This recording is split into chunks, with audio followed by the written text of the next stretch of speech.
ഇൻഡസ്ട്രിയിലെ top ഉണ്ട്. അപ്പൊ ലിസ്റ്റിനാണ് producer എങ്കിൽ ലാഭം കൊയ്തേ പോകണമെന്നൊരു ടോപ്പ് ഉണ്ട്. ഉണ്ട്, അത് കറക്റ്റാണ്. കാരണം കഥ കേൾക്കുന്നത് ഞാനാണ്.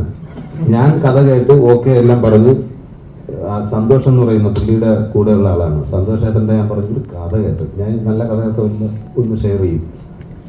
ഷെയർ ചെയ്തിട്ട് പുള്ളി ആ കഥയും കേട്ടിട്ട് ഉടനെ എന്നോട് പറഞ്ഞു, ഇത് ലിസ്റ്റിൻ സാറിനെ കൊണ്ട് ചെയ്യിപ്പിക്കാം. ഞാൻ പറഞ്ഞു, ഞാൻ ചെയ്യാൻ വേണ്ടി ഇരിക്കുകയാണത്. അല്ല, സാറിന് കൂടെ വരും, അത് വേറൊരു ലെവലെത്തിക്കും എന്നൊക്കെ പറഞ്ഞു. നിങ്ങൾ കണ്ടല്ലോ ലെവലല്ല. പിന്നെ ഇപ്പൊ ഞാൻ കാണുന്ന 2 പ്രാവശ്യം, ഒന്ന് അതിന്റെ ഷൂട്ടിംഗ് തീരുന്ന ദിവസവും, പിന്നെ ഇതാണ്ട് ഈ പ്രശ്നത്തിന് ഓഡിയോ ലോഞ്ചിനും കണ്ട് 3ാമത്തെ വട്ടം.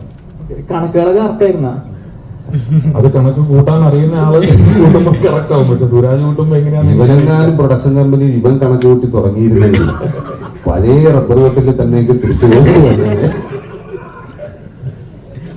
സംഭവം അതിനൊക്കെ ലിസ്റ്റിന് ആളിനെ വെച്ചിട്ടുണ്ട്. കറക്റ്റ് പുള്ളിയുടെ കൂടെ കട്ടക്ക് നിൽക്കുന്ന കുറേ ആൾക്കാരുണ്ട്. പിന്നെ നമ്മൾ കണക്ക് ഇതുവരെ നോക്കിയിട്ടില്ല. ഒന്ന് റിലീസ് 20-ാം തീയതിയാണ്. നിങ്ങൾ എല്ലാവരും കൂടെ കണക്ക് നോക്കാനുമായിട്ടുള്ള ഒരു സാഹചര്യം ഉണ്ടാക്കി തരണം.